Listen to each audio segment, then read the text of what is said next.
Okay, Rob, your package arrived today, I think with your 6139. So I'm going to go ahead and get things opened up, and we're going to get started on taking a look and seeing where we stand to begin with, and then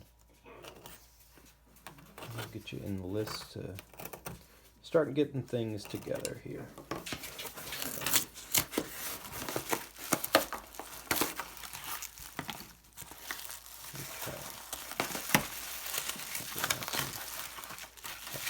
Here. All right.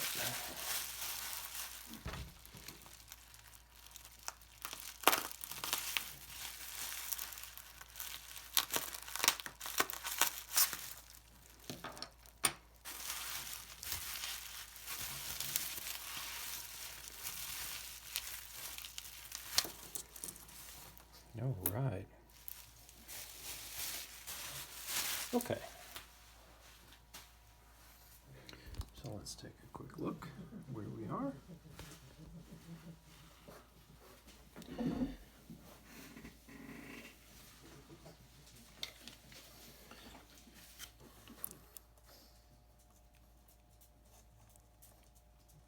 Okay. Right. So let's get going. Well, we've got a 1973. That is from April.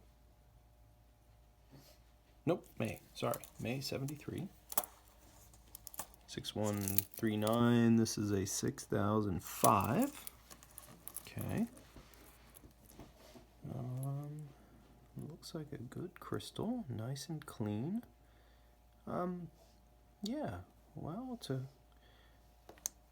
good place to start here. Let's see how we're returning. So, just some first impressions. Case is amazing, super sharp, really good case lines.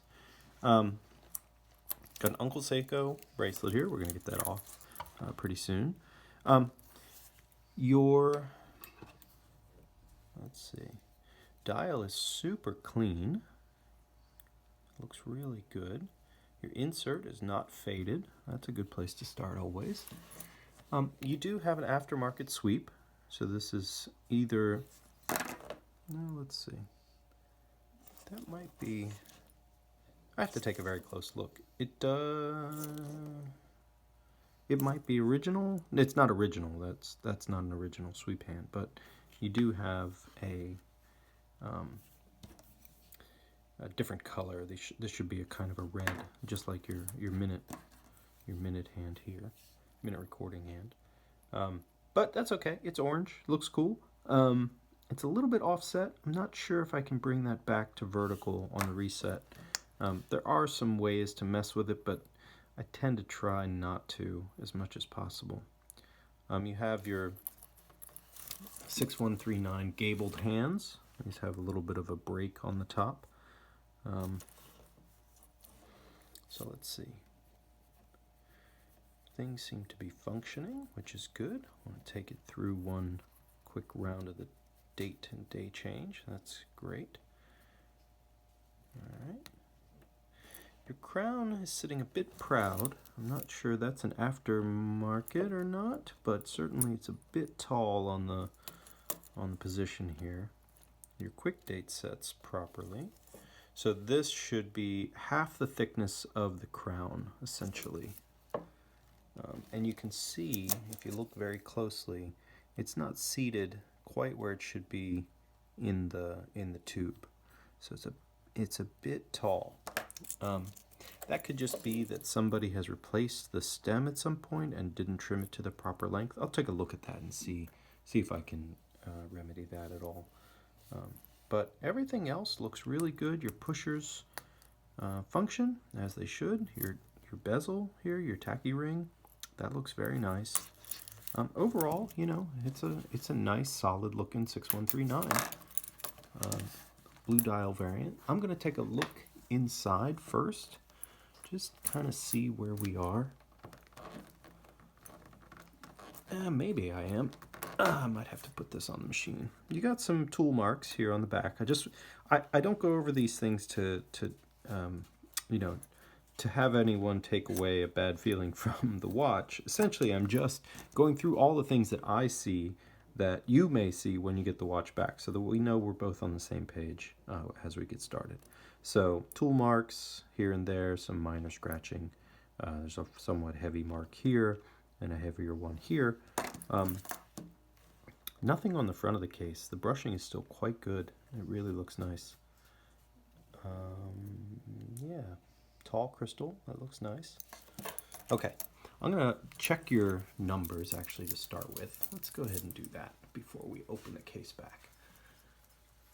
So I'm going to give it a bit of a wind. They do get wound up a little bit in shipping, but not as much as they would if we were to just start actually winding the watch. So we'll let it rest for a minute, come down off its power spike, and we'll see where we land in terms of numbers here. Essentially, I don't really care about how large the amplitude is or what the beat error is. I want to see the cleanliness of the signal. I want to see what the signal looks like, so that I know kind of what we're dealing with in terms of the quality of the hairspring and the function of the watch. And this, honestly, looks, although, you know, the numbers are kind of wonky, this looks great. This is, you know, got a lot of beat error, so that's just an adjustment. You've got fairly, you know, moderate amplitude. This is sort of, you know, where they would be if they're unserviced. You can get them into the 230s fairly easily, into the 240s if you're lucky and the watch has been well cared for. You're gaining some time, but that's not a big deal. Essentially, what I want to look for is how straight these lines are, and if the lines are varying a lot over time. If this rate is changing dramatically, that usually is indicative of something quite bad. So we don't see that. That's good. And honestly, numbers around 200, hey, that's a good starting point. I don't see anything wrong with that. It looks like the movement's been cared for. Doesn't seem like it's been wet. Your loom still looks good everywhere. I'm going to go ahead and just take your case back off just to be 100% sure what we're dealing with underneath. Because the watch has been touched. It has some parts on it that are not original. So we're gonna see what we can do. I'll be right back after I get the case back open. Okay, Rob, I was able to get that loosened up, no problem, on my machine. So let's take a look. You got a very old seal here. But it seems to have been doing a good job holding things at bay. I'm not sure if that's a Seiko service mark. Usually they do write them like that, and it's not really clear what the numbers mean. But it's been serviced at least once in its life, which is interesting. I just wonder if that was the person who put on that sweep hand. If it was the factory, then it's a good chance it's actually a factory hand. So this is a 6139B, which is the second generation of this type of movement. You've got some minor wear here in your rotating weight ball bearing setup. You can see that there's some brassing where the weight has rubbed up against this chronograph bridge as it runs around in circles. There are some ways to try and tighten that up. I will give it a shot and see what we can do. Your movement just stopped running. Not quite sure why, but we're not going to force anything here. Let's check out your mainspring arbor port. Oh yeah. Oh yeah, wow.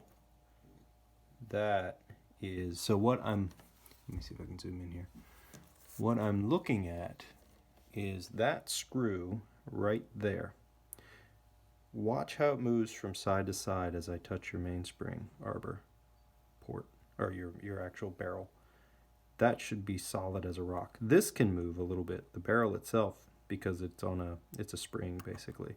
So it can laterally move, but any motion of that screw means your lower mainspring arbor port is completely blown out. Okay, well, some hairs in here. Let's get those out. Come here. Right, so, you know, it's a little hazy. It has stopped running, which is an oddity. I don't know why. It's not a hacking movement, so... But, you know, we had motion, and it looked pretty good. It could just be that things are a bit gummy. All right. Well, I think this is a good place to start. Definitely, you know, a functioning 6139 is a great watch to have, and we're gonna take a very close look at all the components and make sure that everything is right before it comes back. It's uncertain. And you can usually tell by the way that the tube is adhered to the actual hand. That's one way to tell. I can't see it from here. I have to take the movement out of the case. All right. Well, whatever. That's okay, Rob. We will get going as soon as I get this back to you, this video to you. You can let me know if you have any particular questions. We'll get you in the queue for getting things done, and I'll be in touch. All right. Thanks, Rob.